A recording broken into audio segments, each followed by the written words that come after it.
All right. If you told me that I needed to go out and buy a lens for under $500 that gives me insane quality on par with some of the first party lenses like Sony, Sigma, the like, I would not have picked this one. But what I will say is this one surprised the crap out of me. I've had this lens for a while now, and honestly, it hits.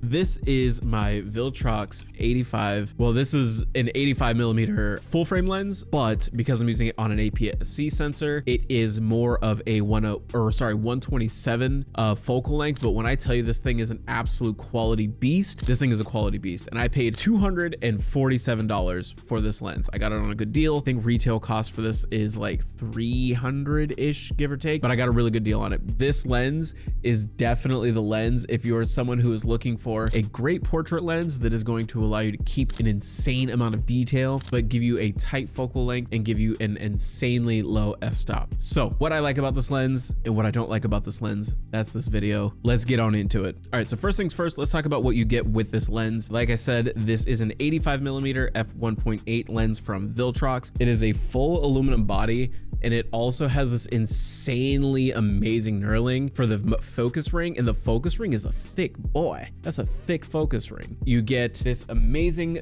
Viltrox branded dust bag. I really like this bag a lot. I usually put the lens in there, and it's got the drawstrings on it. You also get a hood for the lens. This is a beefy boy. This thing is insane. It's very heavy. This is a full frame lens. Like I said, it does come in on the heavier side compared to my Viltrox 40mm, which is for an APS-C. So you can see the size difference here. These are two completely different animals here.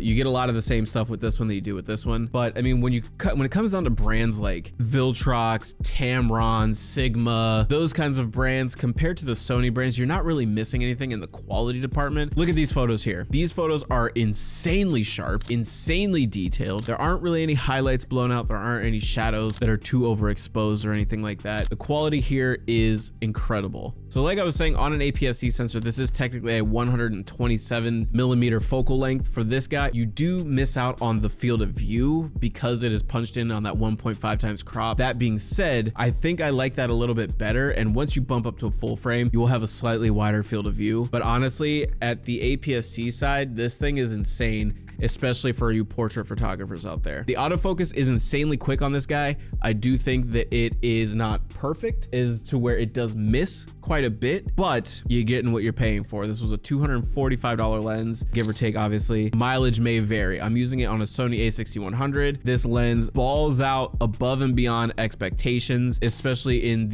when I'm standing closer to a subject, it kind of misses on the autofocus a bit. But that being said, when I'm further away, I can nearly grab everything in focus if I want to, or if I need to pinpoint on an eye or, you know, a subject or whatever, I can definitely get that in too. The other downside to having this on an APS-C sensor is the fact that it is heavy. This is a heavy lens. This thing is coming in at about 480 grams, which isn't the heaviest thing in the world. I've got a Tamron lens that I'm recording this video with that is a little bit heavier than this, but it is also a telephoto lens. So you have to have the motor for that. You have to have the telescoping, but this thing is heavy. And on an APS-C sensor, you can definitely feel that, because a lot of the APS-C cameras, the Sony a6100, a6400, the a6600, and the a6700, they are on the smaller side of the camera spectrum. But that being said, you know, it definitely feels girthy. It feels like you have something to hold on to. And when I'm shooting with this lens, I definitely like to hold on to this gigantic knurling here for the focus ring, just because it allows me to grip onto the lens a lot better. That way I can make sure I'm steadying my hands when I'm taking photos. As far as video quality goes, I don't have any video with this lens because there is no in-lens stabilization here, and my APS-C camera also does not have in-body stabilization. Sony a7 IV coming soon.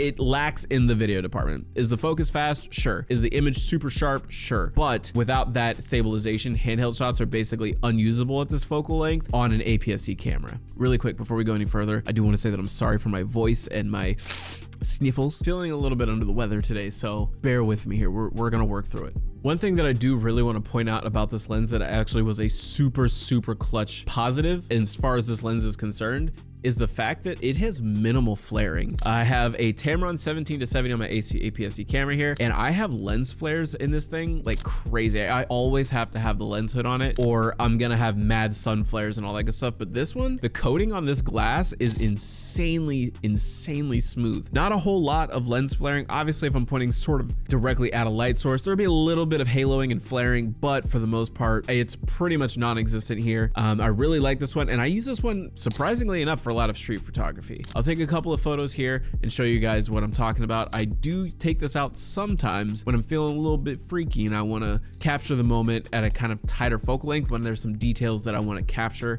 But at this focal length, the detail is insane. There is a little bit of chromatic aberration here, just a little bit of fringing on the edge of your subject every so often. It doesn't happen in every photo, but every once in a while I will notice that there's a little bit of red and blue on either side of the subject depending on where the light source is coming from. In these photos, I'm using all natural light and it seems to be under control, but every once in a while you do notice it. Now in low light situations, that's where I think this thing shines. With that f1.8 being insanely open to let as much light in as possible, I feel like the product is speaking for itself when it comes to low light situations. I have a couple of other lenses that I use, and in low light, they don't really perform as well as I like, but they work. This is what I use anytime I want to do night photography. Anytime I'm doing something at night, I'm rocking an 85mm, and if you've been around on the channel for a while, you know how I feel about prime lenses. I like to set and forget. I'm someone who doesn't really care to be flipping through settings, to be flipping through focal lengths, all that good stuff. I love this Tamron lens, do not get me wrong. The 17-70, I love it, but being able to just grab one lens, snap it onto the camera and shoot all day is definitely a plus. Now, if they made a zoom lens with this quality, I'd be all for it. And I'm sure they have one, but that's for a later date.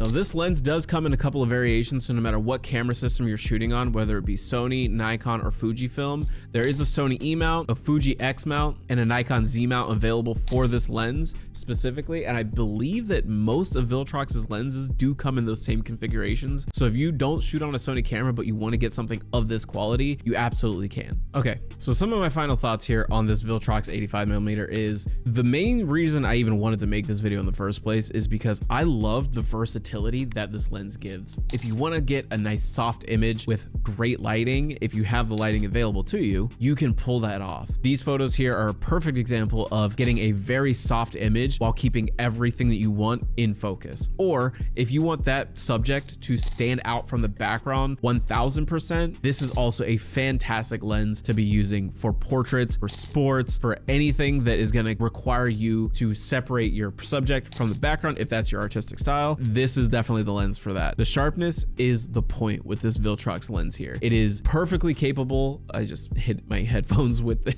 It is perfectly capable of being a sharpshooter, but also a, you know, snap a couple pictures here and there shooter. This thing is definitely worth the buy. This is mine. Tell me what you think. Do you guys have an 85mm from Viltrox? Do you like it? What's your favorite focal length? Leave it down in the comments below. Final verdict is this is a must buy for anyone starting photography, anyone who is looking for a good portrait lens. My recommendation is to get the full frame version, just so that if you do upgrade in the future to a full frame lens, you don't have to get rid of the old one to get the new one. The other thing is the price from an APS-C lens to a full frame lens is insanely different. Like you will spend $250 for a lens versus paying upwards of like $800 to $900 for the full frame equivalent. Save your money if you can. The Tamron lens that I'm running on this video right now is an APS-C lens. It works just fine. So I'm actually getting the focal length that I'm asking for. On this lens though, I'm doubling essentially my focal length, but the quality is also going to speak for itself because a lot of lenses are manufactured. The sharpest point on the glass is in the dead center. And when you have the crop on the sensor, it's basically only shooting at that center point of the lens. So quality is going to speak for itself. Now, I have noticed a difference between a full frame lens and an APS-C lens. But that being said, the differences aren't drastic enough for me to be like, let me just go full frame for everything. So with all that being said, that is my review for the 85mm. It wasn't even really a review. It's just me talking about the lens. This is my first quote unquote product review. So please be nice in the comments. I will try to get better. I have never done a product review before. And if you've made it this far in the video, I have one question. How many photos did I feature in this video? Wrong answers only in the comments. With all that being said, I'll catch you guys in the next one. Go pick you up one of these 85mm and let me know what you think. Peace.